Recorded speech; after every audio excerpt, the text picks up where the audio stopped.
ചോറിന് കഴിക്കാൻ പറ്റുന്ന ഒരു വെണ്ടയ്ക്ക മസാല ഫ്രൈഡ് റെസിപ്പിയാണ് കേട്ടോ. നല്ല ടേസ്റ്റിയാണ് ഇത്. ഇതുപോലൊന്ന് ഉണ്ടാക്കി നോക്കൂ. എല്ലാവർക്കും ഇഷ്ടപ്പെടുന്ന ഒരു റെസിപ്പിയാണ്. അതുപോലെ തന്നെ ഇത് അധികം എണ്ണയിലൊന്നും മുക്കി പൊരിക്കാതെ നമുക്ക് ഉണ്ടാക്കിയെടുക്കാൻ പറ്റും.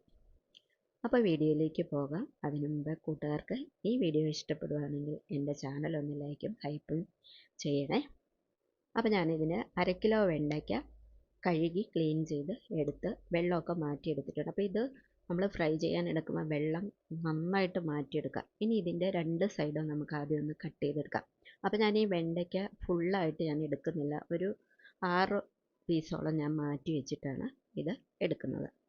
ഇനി നമുക്ക് ഇതൊന്ന് കട്ട് ചെയ്തെടുക്കാം. ഇതുപോലെ ഇതിൻ്റെ അരിക്, അതായത് ഒരു സൈഡ് നമ്മൾ ഇതുപോലെ നിർത്തിക്കൊണ്ട് വേറെ മറ്റേ സൈഡ് നമ്മൾ ഇതുപോലെ കട്ട് ചെയ്ത് നമ്മൾ എടുക്കുക.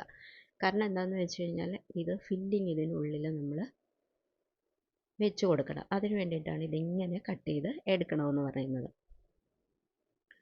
അപ്പോൾ ഞാനതെല്ലാം ഇതുപോലെ കട്ട് ചെയ്ത് എടുത്തിട്ടുണ്ട്.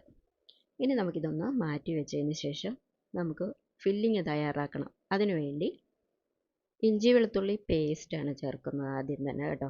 അപ്പോൾ അത് ഇതിനകത്ത് ചേർക്കുന്ന എല്ലാ ഇൻഗ്രീഡിയൻസും മസ്റ്റായിട്ട് ചേർക്കുക. എങ്കിലേ ഇതിന് ഇത്രത്തോളം ടേസ്റ്റ് ഉണ്ടാകത്തുള്ളൂ.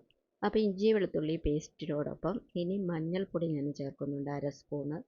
കൂടാതെ 1 സ്പൂൺ കാശ്മീരി ചില്ലി പൗഡർ ചേർക്കുന്നുണ്ട്. അതിൻ്റെ കൂടെ ഒരു 1/4 സ്പൂണോളം കുരുമുളക് പൊടി ചേർക്കുന്നുണ്ട്. ഇനി ഇതിലേക്ക് ഗരം മസാലപ്പൊടിയാണ് ചേർക്കുന്നത്. ഗരം മസാലപ്പൊടി ഞാനൊരു 1/4 സ്പൂണോളം ഞാൻ ചേർക്കുന്നുണ്ട്.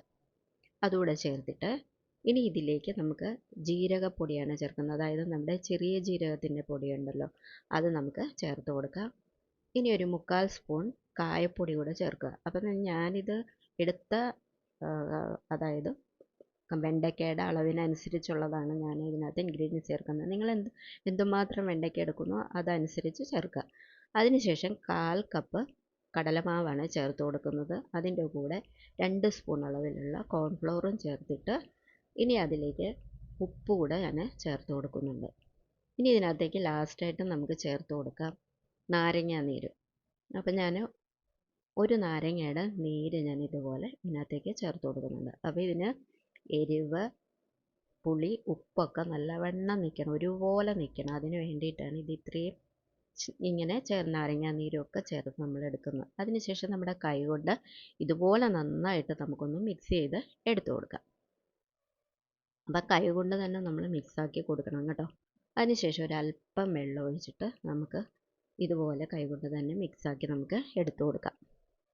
അപ്പോൾ ഇത് നല്ലവണ്ണം ഒരു കട്ടിയായിട്ടുള്ള പേസ്റ്റ് രൂപത്തിൽ വേണം നമ്മൾ എടുക്കാനായിട്ട്. ഒരുപാട് ലൂസായി കഴിഞ്ഞ് കഴിഞ്ഞാൽ നമ്മൾ വെണ്ടയ്ക്കയുടെ ഉള്ളിൽ വെക്കുമ്പം ഈ ഫില്ലിങ് അടർന്നു പോകും. അതുകൊണ്ടാണ് ഈ ഒരു രീതിയിൽ കട്ടിക്ക് എടുക്കണമെന്ന് പറയുന്നത്.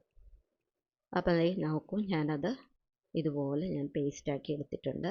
ഇനി നമുക്ക് ഓരോ വെണ്ടയ്ക്കയിലും ഇത് നമുക്കൊന്ന് ഫില്ല് ചെയ്ത് കൊടുക്കണം. അപ്പോൾ അതേ നോക്കി ഇതേ രീതിയിൽ നമ്മളത് ഫില്ല് ചെയ്ത് കൊടുക്കണം. കണ്ടോ, ഇതുപോലെ കട്ടിയായിട്ട് നമ്മളത് എടുക്കുകയാണെന്ന്, അതായത് ഫില്ലിങ് നമ്മൾ ഉണ്ടാക്കിയെടുക്കുകയാണെങ്കിൽ ഈ പേസ്റ്റ് അതുപോലെ തന്നെ ഇതിനകത്ത് നിൽക്കും, ഒലിച്ചു പോകുകയില്ല. ഒലിച്ചു പോയി കഴിഞ്ഞാൽ എണ്ണയ്ക്കകത്തൊക്കെ കണ്ടമാനം ആയി കഴിഞ്ഞ് കഴിഞ്ഞാൽ, അതായത് ഈ വെണ്ടയ്ക്കയിലേക്ക് ഈ മസാല പിടിക്കുകയില്ല. അപ്പോൾ ഈ രീതിയിൽ നമുക്കിത് മസാല എല്ലാത്തിലും നമുക്ക് പുരട്ടി എടുത്തു കൊടുക്കാം. അപ്പോൾ ഞാനിത് നിങ്ങളെ ആദ്യം കാണിക്കാൻ വേണ്ടി ആദ്യം തന്നെ ഞാനിത് വളരെ സ്ലോയിലാണ് വീഡിയോ കാണിക്കുന്നത് കേട്ടോ. അതിനുശേഷം നമ്മൾ ഇതിൻ്റെ അരികിലൊക്കെ പറ്റിയിരിക്കുന്ന വെണ്ടയ്ക്ക ഇതുപോലെ ഫില്ലിങ് നമുക്കിതുപോലെ മാറ്റി കൊടുക്കാം.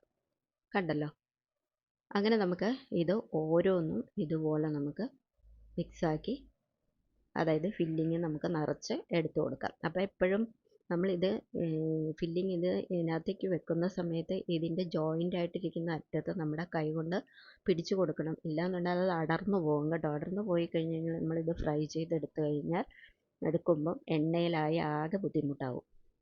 ഇനി ഞാൻ ഒരു 3 സ്പൂൺ വെളിച്ചെണ്ണയാണ് ഒരു പാനിലേക്ക് ഒഴിച്ചു കൊടുത്തിരിക്കുന്നത്. അപ്പോൾ വെളിച്ചെണ്ണ തന്നെ ഇത് ഫ്രൈ ചെയ്തെടുക്കണം കേട്ടോ, നല്ല ടേസ്റ്റാണ്. അപ്പോൾ അതിലേക്ക് കുറച്ച് കറിവേപ്പില ഇട്ടിട്ട് ജസ്റ്റ് ഒന്ന് വാട്ടിയെടുക്കുന്നുണ്ട്. അതൊരു നല്ലൊരു ഫ്ലേവർ കിട്ടാൻ വേണ്ടി ഞാനത് ഇതിനകത്തേക്ക് ആദ്യം ഇട്ട് കൊടുക്കുന്നത്. കാരണം നമ്മൾ ഇതിനകത്തേക്ക് വെണ്ടയ്ക്ക നമ്മൾ ഫ്രൈ ചെയ്യുമ്പോൾ ആ കരിവേപ്പിലയുടെ ഫ്ലേവറും കൂടി ഇതിനകത്തേക്ക് നിൽക്കും. ഇനി നമുക്ക് ഓരോ വെണ്ടയ്ക്ക ഇതിനകത്തേക്ക് നമുക്ക് ഇട്ട് കൊടുത്തിട്ട് നമുക്ക് ഫ്രൈ ചെയ്ത് നമുക്ക് എടുത്തു കൊടുക്കാം. ഇതുപോലെ ഞാൻ എല്ലാം ഇട്ട് കൊടുക്കുന്നുണ്ട്. അപ്പോൾ തീ വളരെ കുറച്ച് വെക്കണം കേട്ടോ. ആദ്യം തന്നെ ഒരുപാട് തീയിൽ വെച്ച് കഴിഞ്ഞ് കഴിഞ്ഞാൽ നമ്മുടെ മസാല കരിഞ്ഞു പോകും. അപ്പോൾ വളരെ തീ കുറച്ച് വെക്കുക. അപ്പോൾ ഒരു 2 മിനിറ്റ് മതി. നമുക്ക് ഒരു സൈഡ് നന്നായിട്ട് മൂത്ത് വരുമ്പോഴേക്കും നമുക്കിത് അടുത്ത ഭാഗങ്ങൾ ഇതുപോലെ നമുക്ക് മറിച്ചിട്ട് കൊടുക്കാം. അങ്ങനെ 2-3 പ്രാവശ്യമായിട്ട് എല്ലാ സൈഡും നമുക്കിതുപോലെ മറിച്ച് ഇട്ട് കൊടുത്തു കഴിഞ്ഞ് കഴിഞ്ഞാൽ ഈ മസാല നന്നായിട്ട് മൊരിഞ്ഞു വരും. കണ്ടല്ലേ, ഇതേ രീതിയിൽ നമ്മളത് മറിച്ച് ഇട്ട് കൊടുക്കുക.